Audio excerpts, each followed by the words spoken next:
वर्तमान शासन नायक वर्धमान महावीर स्वामी भगवान की, परम पूज्य प्रातः स्मरणीय संत शिरोमणि आचार्य भगवान श्री विद्यासागर जी महाराज की, परम पूज्य वर्तमान आचार्य श्री समय सागर जी महाराज की, परम पूज्य गुणायतन प्रणेता भावना योग प्रवर्तक गुरुवर श्री प्रमाण सागर जी महाराज की, परम पूज्य मुनिवर श्री निर्वेक सागर जी संधान सागर जी महाराज की, समस्त मुनि संघ की,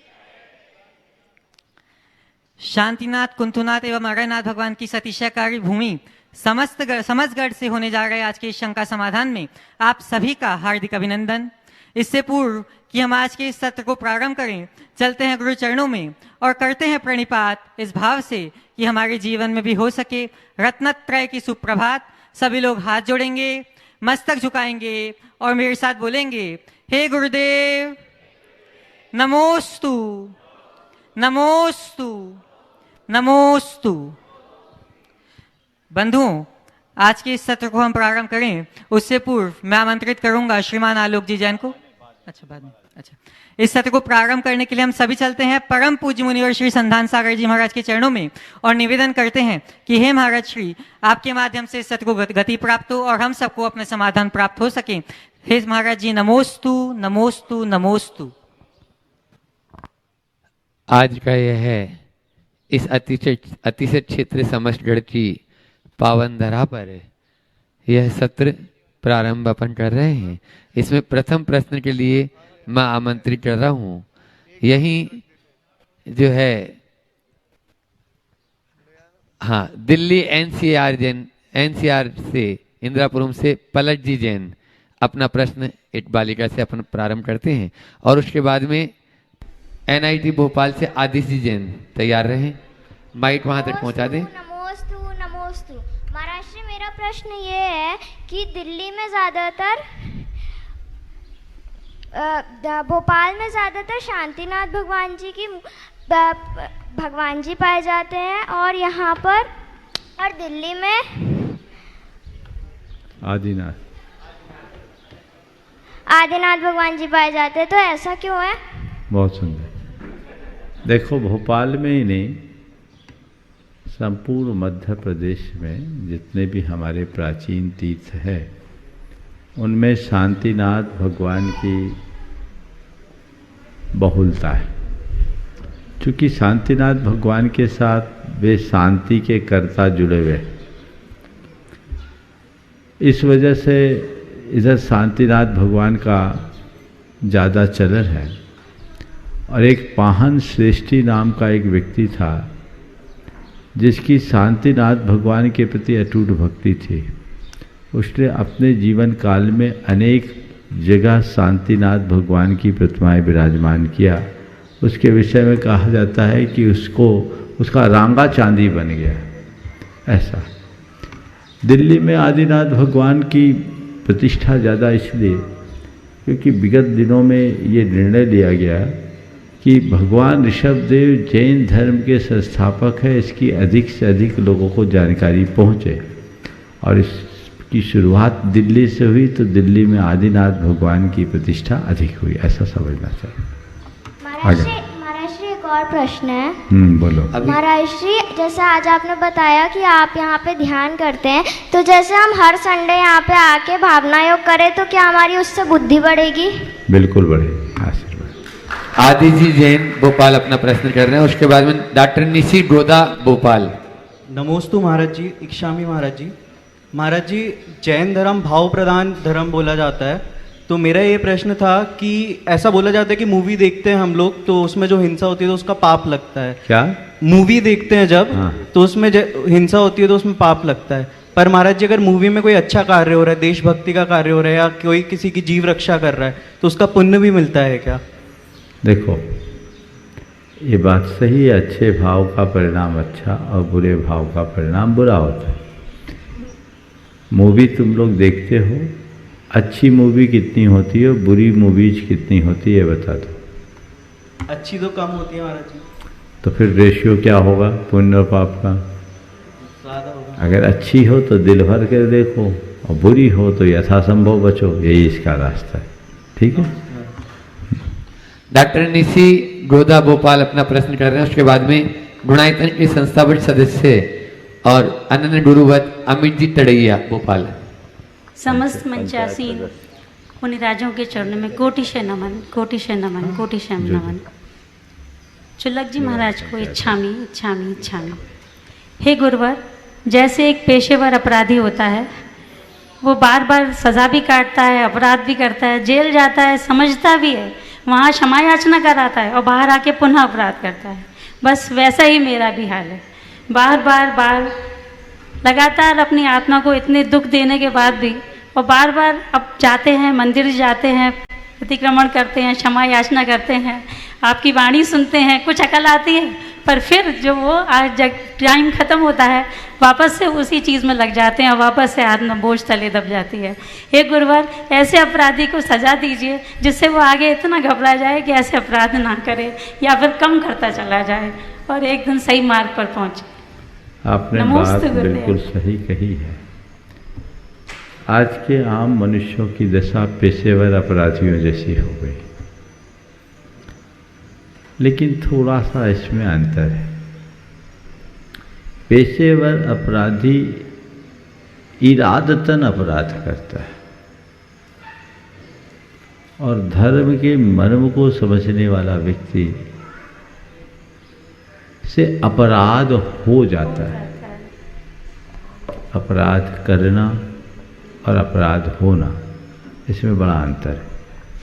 तो पहली कोशिश ये होनी चाहिए कि हमसे अपराध ना हो।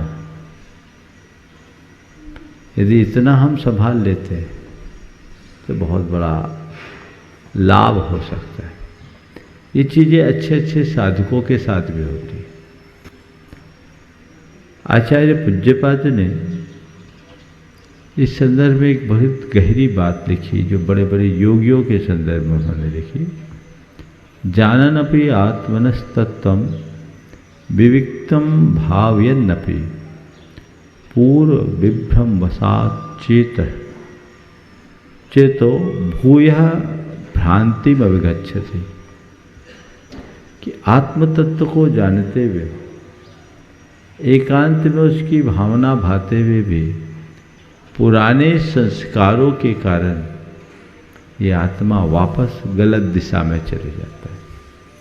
तो हमारे जो संस्कार हैं वे हमें हठात विपरीत दिशा की ओर प्रस्थित कर देते हैं।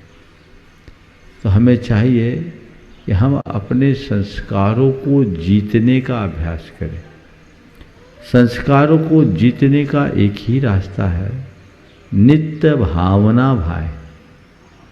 अगर हम बार बार आत्म स्थिरता की भावना को गहराते हैं, पाप से बचने की भावना को और गहरी बनाते हैं, तो अपनी प्रवृत्तियों में बहुत अर्थ में संयम ला सकते हैं। गुरुवार एक कमांड देने का कृपा करेंगे। बस आप कमांड दिया करूं जो नित्य पूरे दिन देती रहूं। बस मैं सहज रहूं, मुझ में संयम हो, मैं सहज रहूं, संयत रहूं, ये कमांड अगर दो चीज़, और शांत रहूं, सब चीज़ें आ जाए। नमस्ते गुरु, नमस्ते गुरु। इसके बाद में पूरी पंचायत कमेटी और समष्टगण कमेटी से सभी यहाँ पदाधिकारी यहाँ उपस्थित हैं और प्रश्न करेंगे। अमित जी तड़ैया जो गुणायतन ट्रस्टी हैं और विजित जी पाटनी वे भी ट्रस्टी हैं गुणायतन के। आप दोनों प्रश्न करेंगे, कल रह गए थे, आज आपका नंबर। महाराज जी के चरणों में नमोस्तु नमोस्तु नमोस्तु के साथ ही महाराज जी मेरा एक प्रश्न थोड़ा कंट्रोवर्शियल प्रश्न है। महाराज जी, श्री दिगंबर जैन पंचायत कमेटी ट्रस्ट जो कि संपूर्ण भोपाल जैन समाज का प्रतिनिधित्व करती है, और मेरा सौभाग्य है कि मैं पिछले 6-8 सालों से तो ट्रस्टी हूँ। इसके पूर्व भी मेरे परिवार से लोग बाग इससे जुड़े रहे। हाँ जी, कंट्रोवर्शियल प्रश्न मैंने इसलिए बोला कि इस ट्रस्ट की जो मूल आमना 13पंथी आमनाओं को हम लोग फॉलोअप करते हैं और उसको संभव कोशिश करते हैं कि हम अपने द्वारा पूर्ण करें। फिर भी महाराज जी हमारे द्वारा कहीं ना कहीं इसमें कुछ त्रुटि हो ही जाती है, और ट्रस्टियों को होने के कारण हमको लगता है कि कुछ ना कुछ कहीं ना कहीं हमको इसका दुष्प्रभाव भी मिलता है और कुछ हम लोगों को क्रिटिसाइज भी किया जाता है हमारे समाज बंधु द्वारा। तो हम लोग उससे हतोत्साहित तो नहीं होते, हम लोग तो अपने, हम भी लोग भी बुदेलखंडी है, तो कहीं ना कहीं तो कुछ ना कुछ चलता रहता है, सो डंडी एक तरफ, एक बुदेलखंडी एक तरफ। लेकिन महाराज जी हमारा ऐसा, हमारा चाह रहे हैं हम आपसे कि हमें कुछ ऐसा आप मार्गदर्शन प्रदान करें कि हम देवदास गुरु की जो निरंतर हम सेवा भाव है वो हमारा बना रहे, वो हम इसी सेवा पथ पे हम चलते रहे। ओ देखो, ये तुम्हारे ही लिए नहीं, मैं पूरे देश के लोगों के लिए कहना चाहूँगा तुम्हारे सवाल के माध्यम से। कोई भी व्यक्ति किसी भी ट्रस्ट और किसी भी संस्था से संबद्ध हो, उस व्यक्ति को सबसे पहले उस संस्था की मूलभूत उद्देश्य और भावनाओं के प्रति प्रतिबद्धता रखनी चाहिए। आज पंचायत ट्रस्ट काफ़ी पुराना ट्रस्ट है, मेरे ख्याल से 100 वर्ष से पुराना होगा। वर्षों से जो परंपरा और परिपाटी चली आ रही, उस परिपाटी को बनाए रखना हर उस सदस्य की जिम्मेदारी है जो उससे जुड़ा। इसे शपथ भी आप लोग लेते होंगे, आपका संविधान भी आपसे कुछ ऐसा ही कहता होगा। तो जो आपका संविधान है, जिस बात की आपने शपथ ग्रहण की है, उसका दृढ़ता से पालन करना चाहिए। मूलभूत बातों में कोई कमी नहीं है, अगर वो खंडित हो रही है तो ये एक बड़ा अपराध है, उससे बचना चाहिए और उसका प्रायश्चित भी करना चाहिए। पर कुछ बातें ऐसी है जो कार्य करने के तौर तरीके को लेकर होता है, उसमें थोड़ी बहुत बातें ऊपर नीचे चल सकती है, उसे नज़रअंदाज किया जा सकता है। काम करने का तरीका गौण है, उद्देश्य महत्वपूर्ण है। हमारा उद्देश्य क्या है? हर आदमी का काम करने का अपना अपना तरीका होता है। तो कार्य के तरीके को लेकर अगर आपकी आलोचना होती है तो आपको चाहिए कि उसकी समीक्षा कीजिए कि वाकई में मेरा काम सही हो रहा है या नहीं, तो फिर बाकी बातों को अनसुना कीजिए। गलत है तो सुधार दीजिए, लेकिन इस बात के लिए पूर्ण प्रतिबद्धता रखिए कि मेरे कार्य में भावनाओं और सिद्धांतों का उल्लंघन नहीं होना चाहिए। नमोस्तु। विजीत जी पाटनी भी अपना प्रश्न रखते हैं पंचायत कमेटी से। तीनों मुनि राजों के चरणों में त्रैवार नमोस्तु नमोस्तु नमोस्तु। गुरुवर, आगम अनुसार 4 प्रकार के दान, आहार दान, ज्ञान दान, औषध दान, अभय दान, ये तो है, और आगम के अनुसार उसका उत्तम पात्र, जघन्य पात्र और मध्यम पात्र वो भी है। किंतु गुरुवर, मैं पूछना चाहता हूँ कि लौकिक में शिक्षा और औषध दान भी परंपरानुसार चला आ रहा है, परंतु आज वर्तमान काल में शिक्षा और औषध दान ये दोनों इतने महंगे हो चुके हैं, इतने ज़्यादा इसमें दिक्कतें उत्पन्न हो रही है कि एक मध्यम वर्गीय परिवार या कमज़ोर वर्ग का परिवार उसको प्राप्त नहीं कर पा रहा है या देने में लोग असमर्थ हो रहे हैं। इस पर क्या आप मार्गदर्शन देंगे कि क्या होना चाहिए? देखिए, दान 4 प्रकार का है। ये पात्र दान है, यथावसर आप देते हैं, और यदा कदा ही पात्र आपको सुलभ होते हैं तो देते हैं। लेकिन पारमार्थिक दान भी हमारे शास्त्रों में लिखित है। तो पारमार्थिक दान जब कभी भी हो तो हमें यथा अवसर देना चाहिए। ये सब हमारी मानवीय भावनाओं से जुड़ा हुआ कर्म है। किसी व्यक्ति के शिक्षा और चिकित्सा में आगे बढ़ाना, उस व्यक्ति को समर्थ बनाना और जीवन दान देने का एक बड़ा कार्य है। अगर कहीं मौका आता है तो व्यक्ति को इसके लिए उत्साहित होना चाहिए। जहाँ तक इनके महंगे होने का सवाल है, ये बात बिल्कुल सही है। चिकित्सा सब लोगों के लिए सुलभ नहीं, शिक्षा, उच्च शिक्षा तो सबको सुलभ बिल्कुल नहीं। लेकिन जो समर्थ लोग हैं वे चाहे तो ये सब चीज़ें भी कर सकते हैं। तो समाज के जो भी कमज़ोर लोग हैं, गरीब लोग हैं, यदि हमने उन्हें पढ़ा लिखा दिया, कल वो पैरों में खड़ा हो गया तो हमारे समाज को बहुत आगे बढ़ा सकता है। आज भी अनेक लोग हैं जो अभाव और अल्पता में पढ़े, दूसरों के सहयोग से पढ़े, अपने आप को समाज का ऋणी मानते हैं और समाज के हित में बड़े बड़े कार्य करने में तत्परता प्रकट करते हैं, किया जाता है। इसी तरह किसी की चिकित्सा आपदा विपदा है तो जरूर करना चाहिए। अब सवाल है कि ये व्यवस्था हम कैसे करें।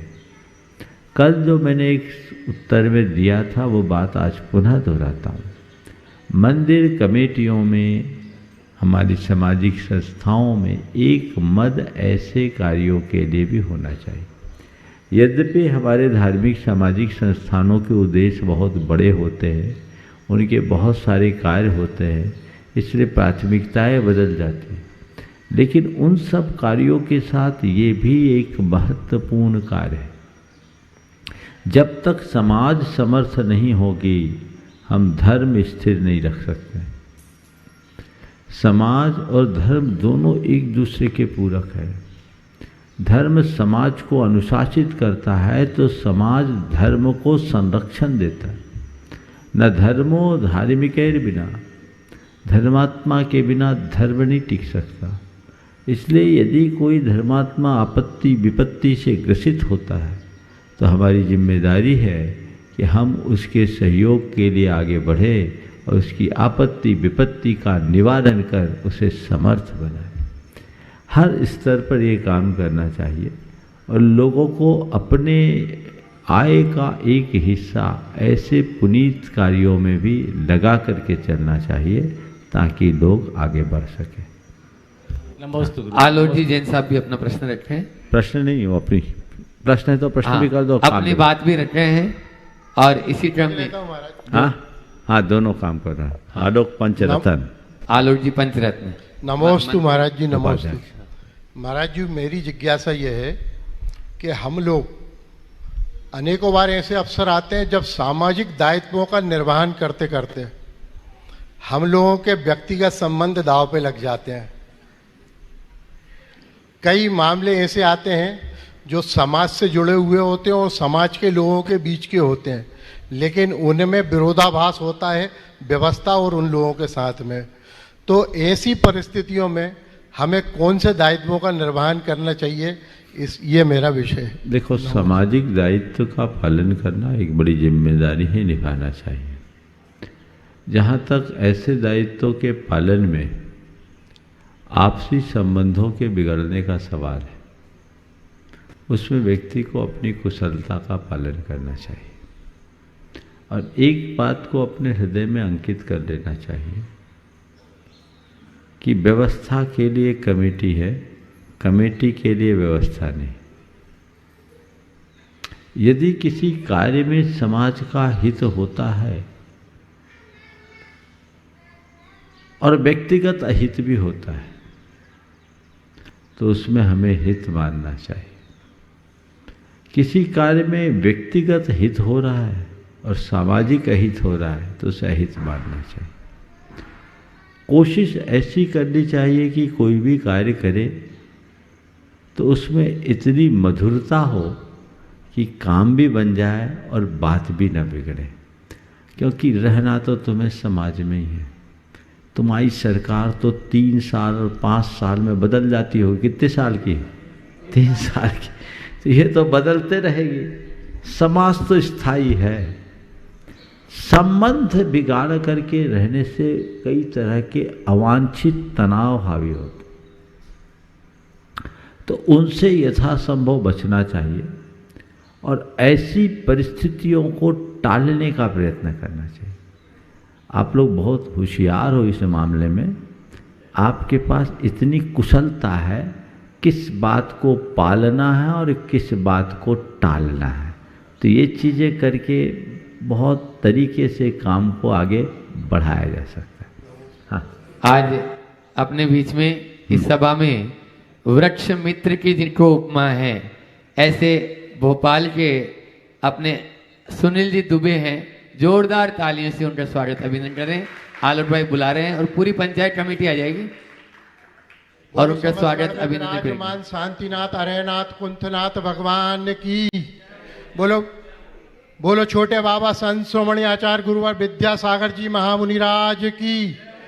बोलो परम पूज्य 108 मुनि प्रमाण सागर जी महाराज की। जय बोलो मुनि श्री संवेग सागर समज्ञान सागर जी महाराज की, मुनि संघ की। बंधुओं, आज हम सभी का परम सौभाग्य है कि परम पूज्य मुनिवर प्रमाण सागर जी महाराज का सासंग समसगढ़ के अंदर आगमन हुआ। उनके मंगल चरण यहाँ पड़े। हम पूरी भोपाल की दिगंबर जैन पंचायत कमेटी, गुणायतन परिवार और पूरी भोपाल की सकल जैन समाज बहुत कृतज्ञ हैं, बहुत बहुत आभारी हैं। आज आपके माध्यम से, आपकी वाणी से हमें अपना मोक्ष मार्ग प्रशस्त करने का अवसर प्राप्त हुआ। आपके मुखार बिंद से हमको आज शांति धारा का सुअवसर प्राप्त हुआ। हम सभी हृदय से बहुत कृतज्ञ हैं और महाराज श्री हम सभी की भावना है कि आपका मंगल प्रवास कुछ समय कुछ दिन और यहाँ रहे। हम सभी पूरे भोपाल की दिगंबर जैन पंचायत कमेटी और सकल जैन समाज आपसे विनम्र निवेदन, नमोस्तु नमोस्तु नमोस्तु गुरुवर आपसे विनम्र निवेदन करते हैं। जबकि हमें मालूम है आपने कर दिया, लेकिन फिर भी हमारे भाव हैं। आज पूर्व में मुनिवर के 58वां अवतरण दिवस था। श्री दिगंबर जैन पंचायत कमेटी और गुणायतन परिवार ने संकल्प लिया कि इस शुभ अवसर पर हम सभी 5800 वृक्ष भोपाल के अंतर्गत आने वाले पंचायत कमेटी के समसगढ़, कुराना, झिरनों आदि क्षेत्रों में लगाएंगे। उसी परंपरा में आज उस क्रम में हमारे बीच में भोपाल के वृक्ष मित्र और जो कि राष्ट्रपति के सम्मान से पुरस्कृत हुए आदरणीय सुनील दुबे जी हमारे बीच में उपस्थित हैं। आपके महाराज श्री के आशीर्वाद से और आपकी व्यवस्था से आज कुछ वृक्ष यहाँ पे लगाए गए हैं और आपके निर्देशन में इस समसगढ़ तीर्थ क्षेत्र के अतिशय क्षेत्र पे 2100 वृक्ष लगाए जाएंगे। ये हम घोषणा करते हैं और महाराज श्री आपको विश्वास दिलाते हैं कि निश्चित ही यहाँ पे 2100 वृक्ष आगामी कुछ दिनों में लग जाएंगे। आज 300 वृक्ष यहाँ आ गए हैं, बाकी आपके आशीर्वाद से कुछ वृक्ष यहाँ पे लगा दिए गए हैं। मैं आपसे सुनील जी का इस अवसर पर पंचायत कमेटी सम्मान कर रही है। इसी क्रम में हमारे बीच में गुणायतन परिवार के प्रशासक आदरणीय कपूर चंद जी कोटा वाले, वो भी यहाँ पे पधारे हुए हैं। मैं उनसे बहुत विनम्र निवेदन करता हूँ कि कृपया यहाँ पधारें और पंचायत कमेटी के भाई हमारे उनका सम्मान करेंगे। देखिए, सुनील जी दुबे जिनको भोपाल में वृक्ष मित्र के नाम से जाना जाता है, इन्होंने अपने जीवन में 48,000 3,48,000 वृक्ष आरोपित किए हैं। और अभी इन्होंने कहा है कि 1000 वृक्ष मैं अपनी ओर से लगाऊंगा, 1058 वृक्ष मैं अपनी ओर से लगाऊंगा। हृदय से सभी का स्वागत करना चाहिए और निश्चित ये बहुत अच्छा कार्य कर रहे हैं। पर्यावरण की रक्षा में ही पृथ्वी की रक्षा है। मैंने विगत 27 जून को एक आह्वान किया था कि वृक्ष लगाओ पृथ्वी बचाओ, पेड़ लगाओ पृथ्वी बचाओ। इस अभियान को आप सब गति दे रहे हैं, बहुत प्रसन्नता है। पूरे देश भर के लोगों से मैं कहूँगा, इस धरती को हरा भरा करने का प्रयास कीजिए और न केवल वृक्षों को लगाइए अपितु वृक्षों को संरक्षित भी कीजिए। वो वृक्ष टिके रहे, फलते फूलते रहे, ऐसा प्रयत्न भी सबको करते रहना चाहिए। और जहाँ वृक्ष है उनकी अवैध और अवांछित कटाई न हो, ये भी सभी को ध्यान में रखना चाहिए।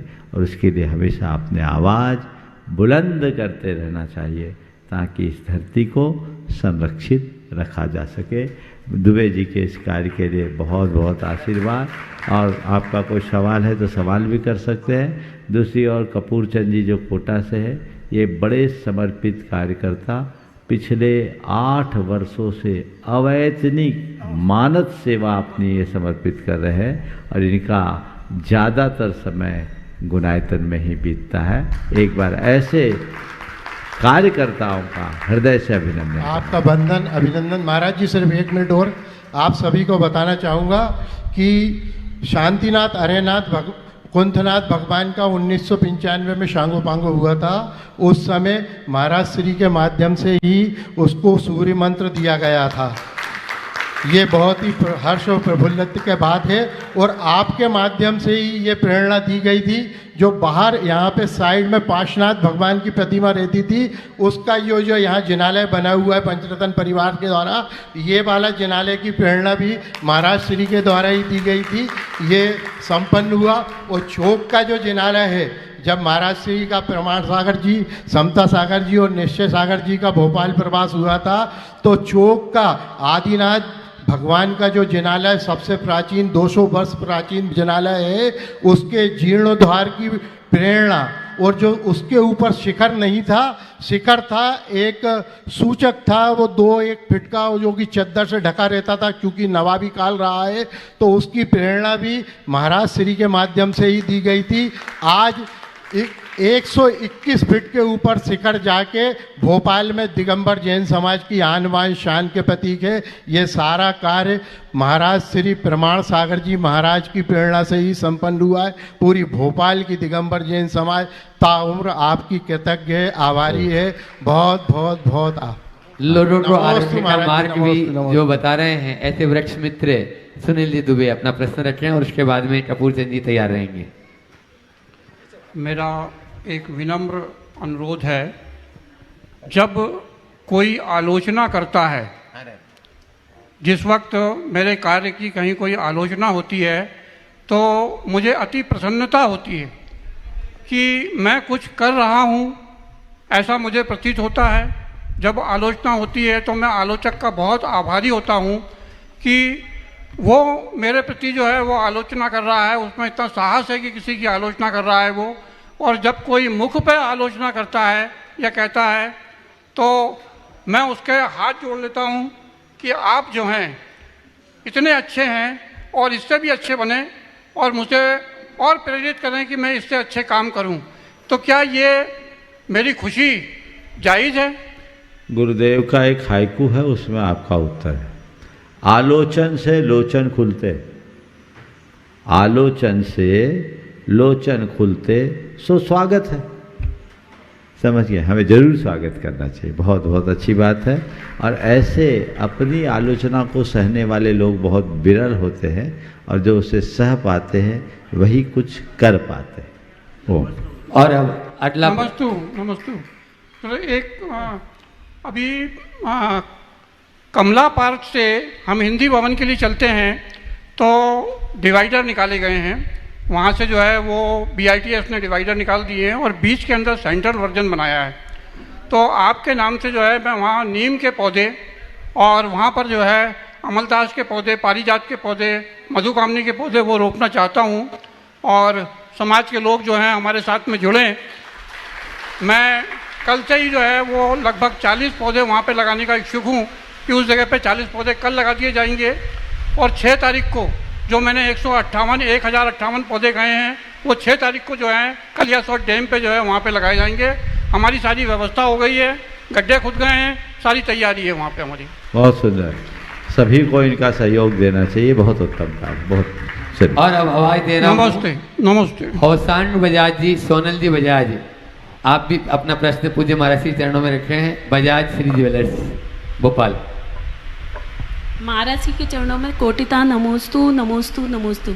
महाराज श्री, मेरा प्रश्न है, जिस प्रकार कुएं से जल भरने के लिए बाल्टी को झुकना ही पड़ता है, और उसी प्रकार हमारे जीवन में यदि अनुकूल परिस्थितियां होती हैं उस समय तो विनम्रता और शांति कायम रहती है, और प्रतिकूल परिस्थितियों में विनम्रता और शांति भंग हो जाती है। इसको किस तरह से कायम रखें?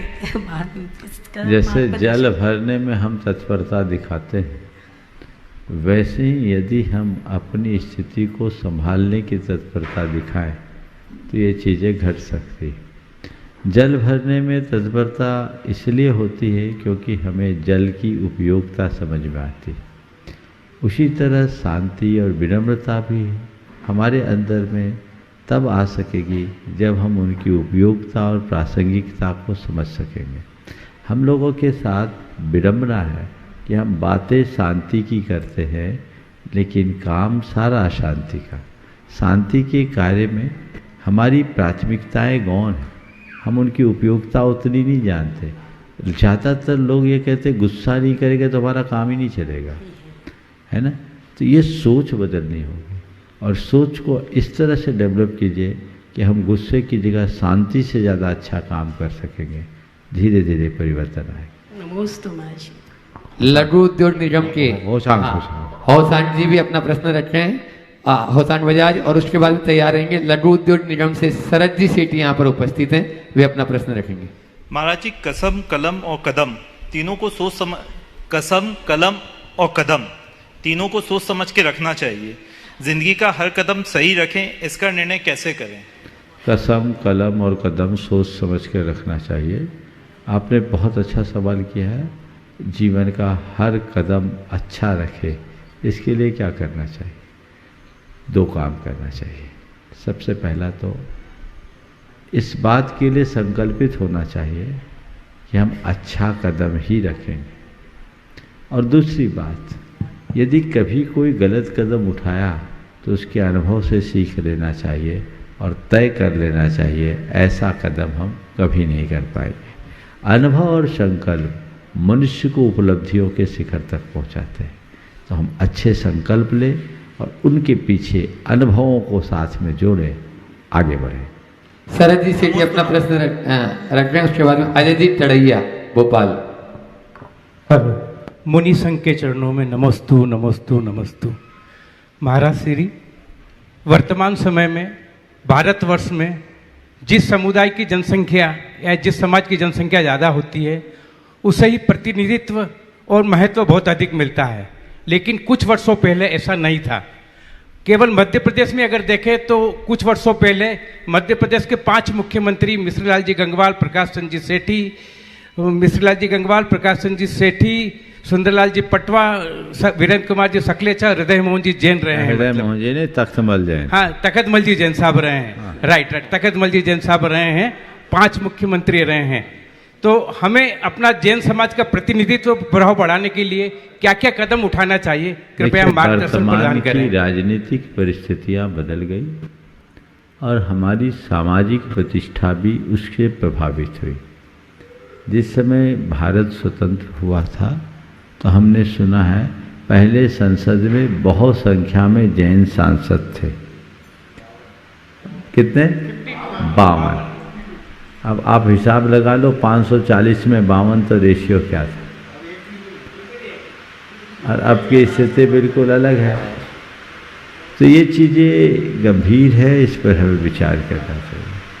समय काल के अनुसार स्थितियाँ बदली, सब चीज़ें जाति हो गई और वोट के गणित से जुड़ने लगी और जैनियों की कुछ सामाजिक प्रतिष्ठा भी कम हुई।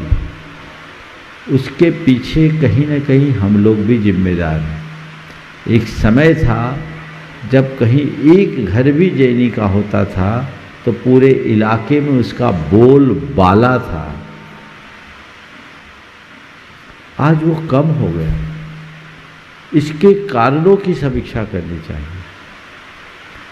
और अगर आज हम उस गौरव को फिर से प्राप्त कर लें तो भले हमारी संख्या कम होगी, हम अपना स्थान बना सकते हैं। ऐसे देखा जाए तो पारसी समुदाय बहुत नगण्य है, जैनों से तो बहुत कम, लेकिन आज भी उनके प्रतिनिधि लोकसभा में होंगे। पहले तो थे, इस बार है कि नहीं मालूम, एक है ना। तो संख्या बाधा नहीं बन रही। कहीं ना कहीं हमारी कोई कमजोरी भी है। दूसरी बात, राजनीतिक इच्छा शक्ति भी हमारी दिनों दिन कम हो रही। सामाजिक संगठन भी दिनों दिन क्षीण हो रहा है। मैं समझता हूँ ये सारे कारण इकट्ठे हो रहे हैं जो हम सबको पीछे रखेगा। इन्हें फिर से ठीक करने की आवश्यकता। एक ही, बहुत सारे नाम। नमस्तु महाराज जी, नमस्तु। अजय जी टरैया अपना प्रश्न रख रहे हैं और उसके बाद में तैयार रहेंगे कल्पना जी जैन लाल घाटी। महाराज जी नमोस्तु नमोस्तु नमोस्तु। इच्छामी इच्छामी इच्छामी। महाराज जी मेरा प्रश्न ये है कि मानव जीवन में एकाग्रता का क्या महत्व है, इस पर आप प्रकाश डालने का कष्ट करें। एकाग्रता का क्या महत्व है? बिना एकाग्रता के कोई काम ही नहीं हो सकता। धर्म के क्षेत्र में, अध्यात्म के क्षेत्र, हर क्षेत्र में मैं बता रहा हूँ। एक डॉक्टर ऑपरेशन करेगा, एकाग्रता का अभाव होगा तो क्या होगा? कैंची पेट में रह जाएगी, होगा। एक ड्राइवर गाड़ी चलाएगा, एकाग्रता के बिना चलाएगा तो क्या होगा? एक्सीडेंट होगा, होगा कि नहीं? तो कोई भी काम करो, पढ़ाई करो तो, लिखाई करो तो, चलो तो, फिरो तो, कोई भी कार्य करो, यहाँ तक आपने बोला है, बोलते समय ध्यान कहीं और चले जाए तो बोलोगे कुछ और निकलेगा कुछ। आप प्रश्न कर रहे हो एकाग्रता से, मैं उत्तर दे रहा हूँ एकाग्रता से, तब तो काम चल रहा है। व्यग्रता में हम भटकते हैं और एकाग्रता में हमारी क्षमताएं घनीभूत होती है। मोक्ष पाने के लिए तो परम एकाग्रता चाहिए। ध्यान चित्त की परम एकाग्रता का नाम है। तो हम लोग लोक में कहते हैं हर काम ध्यान से करो, कहते हैं कि नहीं? यही तो एकाग्रता है। पर हम दुनिया के कामों में एकाग्र हो जाते हैं, परमार्थ के कामों में व्यग्र। यही हमारी चित्त की चंचलता का उदाहरण है। यदि हम इसे रोकने में समर्थ हो जाए तो बहुत बड़ा बदलाव घटित हो सकता है। कल्पना जी जैन लाल घाटी अपना प्रश्न रख रही हैं और उसके बाद में नरेंद्र जी टोंगिया अपना प्रश्न रखेंगे। महाराज जी को नमोस्तु और छुलक जी को इच्छामी। महाराज जी आचार्य श्री का एक हाइकू है, उसका अर्थ समझना चाहती हूँ। दुनिया छोटी, तन में सुख दुख, स्वर्ग नरक। दुनिया छोटी, तन में सुख दुख, हाँ, स्वर्ग नरक। दुनिया बहुत छोटी है, सुख दुख जो है वो हमारे तन में है, स्वर्ग नरक भी हमारे तन में। ये जो आचार्य महाराज के कहने का अभिप्राय है वो बहुत गहरा है। जब तक हमारी देह दृष्टि है तब तक ही सुख दुख है, तब तक ही स्वर्ग नरक है। देह दुख की दृष्टि से मुक्त हो गए, हम परम धाम को चले गए, वहाँ संसार नहीं है। तो संसार बहुत छोटा है, दुनिया छोटी, तन में सुख दुख, स्वर्ग नरक। तो सुख दुख स्वर्ग नरक ये कब तक है? जब तक तन में दृष्टि है। समझ गए? इस तन की दृष्टि से ऊपर उठकर चेतन को दृष्टि में प्रतिष्ठापित कर ले, सारा संसार सिमट जाएगा। ये उसका है। नमोस्तु। नरेंद्र जी टोंगिया भोपाल अपना प्रश्न रखे हैं और उसके बाद में बीसी जैन साहब नेहरू नगर।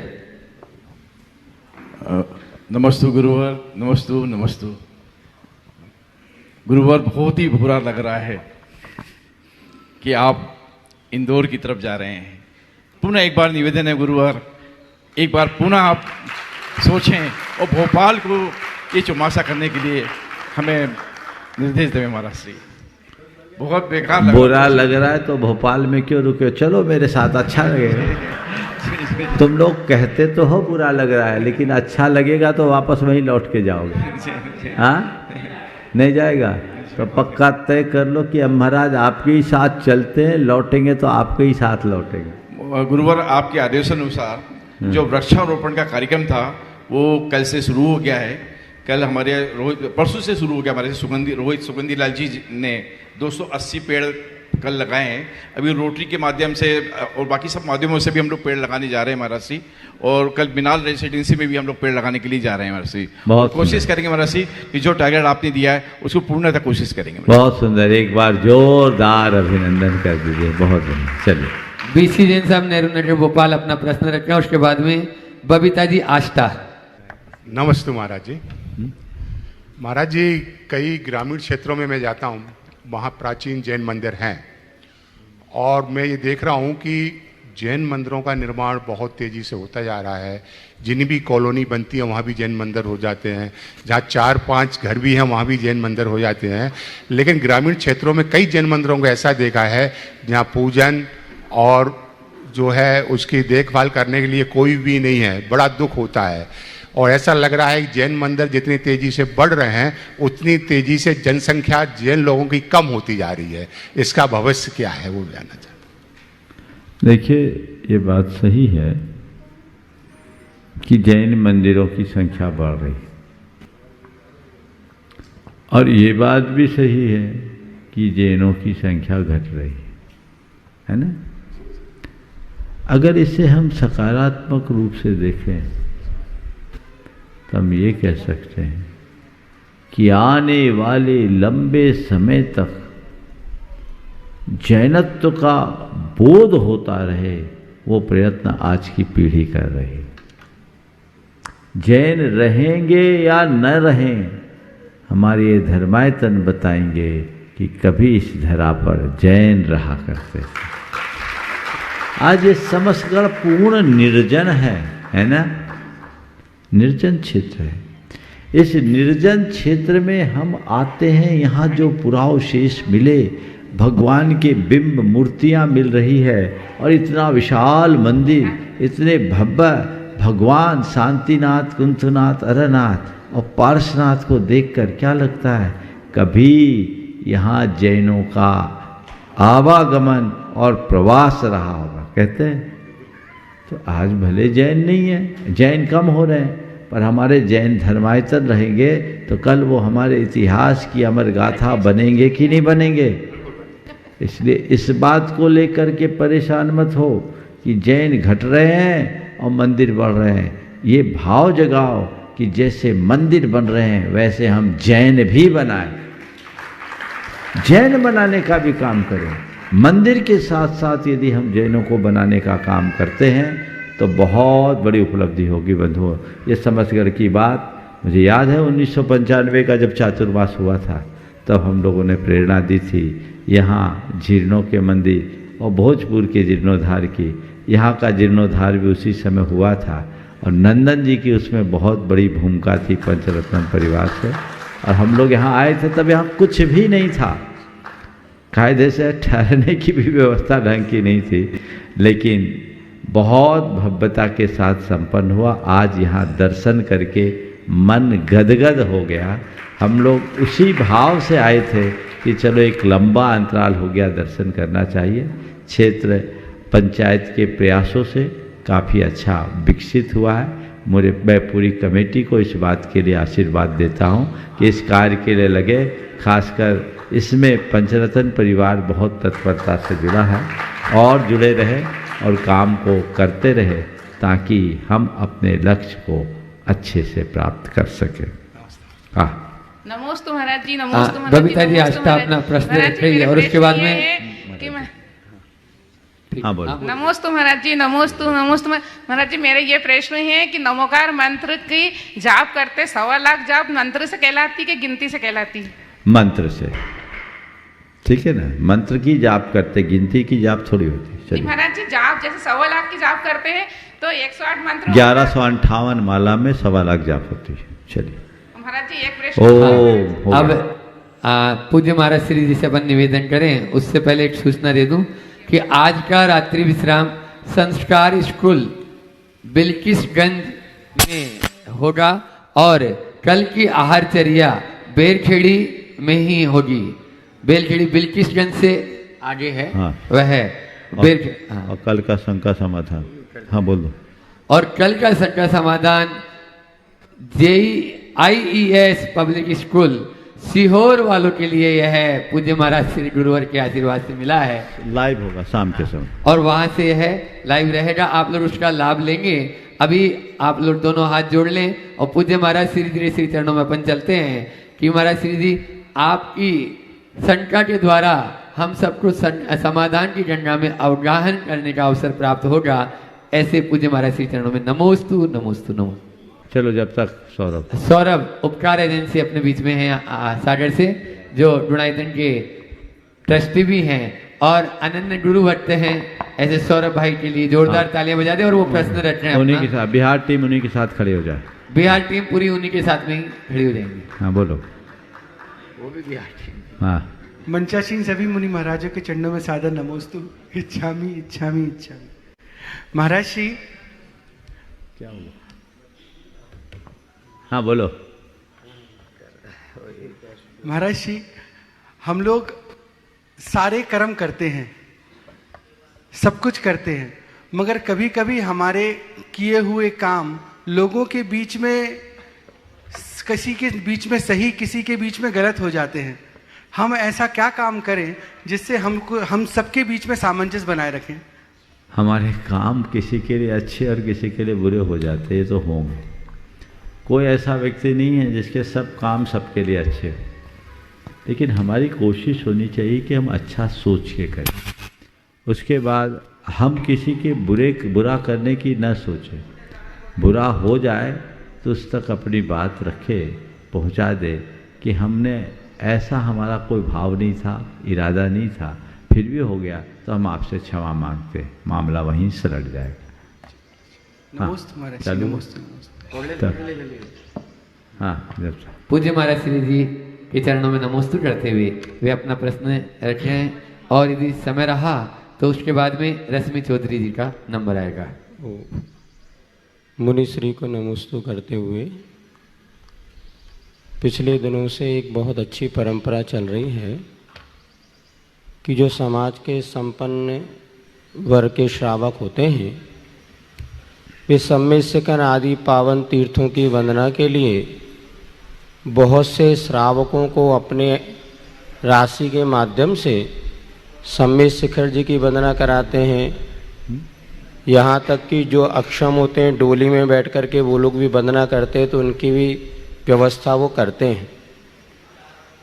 किंतु जो व्यक्ति समर्थ है, अर्थ की दृष्टिकोण से संपन्न है, वो भी यदि इस यात्रा में भाग लेता है तो कहीं उसका इस यात्रा में पुण्य कमज़ोर तो नहीं होता, क्योंकि स्वयं समर्थ है जो अपनी यात्रा कर सकता है, और भी जो असहाय को यात्रा कराए ये तो ठीक है, किंतु समर्थ होने के बाद भी उसी जो मतलब यात्रा कराने वाले उनकी सारी सुविधाएं लेता है, तो ये उनके लिए उचित है या अनुचित? कृपया मार्गदर्शन करें। बहुत अच्छा सवाल महाराज श्री ने किया।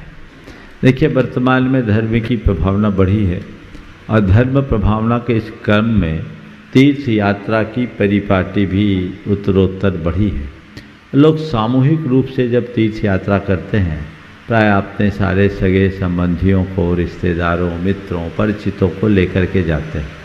मेरी राय में ऐसा करना गलत नहीं है। अगर कोई आपको लेकर के जाता है तो जाना चाहिए, और जो व्यक्ति उन्हें लेकर के जाता है उनका पुण्य ही बढ़ता है, पुण्य घटता नहीं बल्कि विशेष पुण्य बढ़ता, क्योंकि उनके निमित्त से लोग एक अच्छे कार्य में अपनी सहभागिता देकर आते हैं। लेकिन ऐसे लोगों को इस बात का भी ध्यान रखना चाहिए कि मैं प्रत्यक्ष अप्रत्यक्ष किसी न किसी प्रकार का योगदान दूं। तीर्थ यात्रा में ले जाने की व्यवस्था सामने वाले ने किया है, लेकिन मैं समर्थ हूँ तो मैं तन मन धन से प्रत्यक्ष अप्रत्यक्ष जो सहयोग, वो व्यक्ति तो नहीं लेगा लेकिन उस तीर्थ के लिए सहयोग दे दे तो हमारा दोहरा पुण्य लाभ होगा। जब ऐसे समर्थ लोग तीर्थों में जाते हैं तो तीर्थों का उद्धार होता है। तो वो हमको ले गए, तुम घूम के आ गए, सब कर गए, तो उसको तो बहुत कुछ मिला, तुम्हें क्या मिला? तुम्हारी जितनी भागीदारी उतनी ना, तो तुम्हारा योगदान होना चाहिए। किसी भी तीर्थ क्षेत्र में जाओ, बिना दान कराए रसीद कटाए ना, ये नियम ले लो। भले तुम 5 रुपए की रसीद कटाओ, 5 रुपए का दान दो, लेकिन तीर्थ में मैं गया हूँ तो मेरी जिम्मेदारी है कि उस तीर्थ के संरक्षण के लिए मैं उत्कृष्टतम योगदान दूं। ये कोशिश करनी चाहिए। ये परिपाटी हमारी समाज की रही है और आगे भी रहनी चाहिए। फिर एक आदमी हमें तीर्थ यात्रा में हमें लेके जा रहा है तो हम उससे प्रेरणा पाए, अगले मौके में हम लेकर के जाएंगे। कम से कम घूमने फिरने मौज मस्ती से तो बचेंगे, पाप से बचेंगे। और आपस में प्रेम बढ़ता है, वात्सल्य बढ़ता है, सामूहिक वंदना का आनंद भी अलग होता है। हाँ, इसमें एक काम और कर ले, कुछ ऐसे लोगों को भी ले जाए जो गरीब हो या असक्त हो। और देखिए, तीर्थ यात्रा बंद करने में असमर्थता केवल अर्थाभाव के कारण नहीं होती। कई लोग ऐसे होते हैं जिनकी वंदना करने की इच्छा तो होती पर साथ नहीं मिलता, वो अपने दम पर वंदना करने में समर्थ नहीं है, उनके परिवार में ऐसा कोई सदस्य नहीं है। पैसा तो वो खर्च कर सकते हैं पर बिना साथ के कैसे जाए। अगर कोई व्यक्ति ऐसे संपन्न लोगों की वंदना कराता है जो स्वयं के दम पर वंदना करने में असमर्थ है, तो वो कितना पुण्य का बंद करता है और कितनी दुआएं लेता है लोगों। तो इस तरह की बातें हमेशा करके चलना चाहिए, तब तीर्थ यात्रा का लाभ हम सबको प्राप्त हो सकेगा, ऐसा प्रयास करना चाहिए। रश्मि जी। रश्मि चौधरी अपना प्रश्न रखें जल्दी से। पहले से माइक तैयार। हाँ, सीधा सीधा सवाल कर लीजिए। प्रश्न बोलो। के चरणों में शस्त्र वंदन, गुरुवर के चरणों में शस्त्र वंदन। महाराज जी, मेरा ये प्रश्न है कि आजकल जो वर्तमान संदर्भ में शिक्षा पद्धति और टेक्नोलॉजी तो बहुत बढ़ चुकी है और इसमें बच्चे इस होड़ में बच्चे बहुत भाग भी रहे हैं, लेकिन इस शिक्षा पद्धति के साथ में बच्चों की सहनशीलता, उनका पेशेंस कम होते जा रहा है। बिल्कुल, ये बहुत चुनौतीपूर्ण बात है और इसलिए क्योंकि हम संस्कारों को कम करते जा रहे हैं, लोगों को जो जिस तरह की सीख मिलनी चाहिए वो नहीं मिल रही, इसलिए सारा वातावरण बदल रहा है। सवाल आपका बहुत अच्छा है लेकिन समय नहीं बचा, यहीं पर विराम। कल का शंका समाधान अपने निर्धारित समय पर IAS पब्लिक स्कूल सीहोर में होगा। बोलिए परम पूज्य आचार्य गुरु विद्यासागर।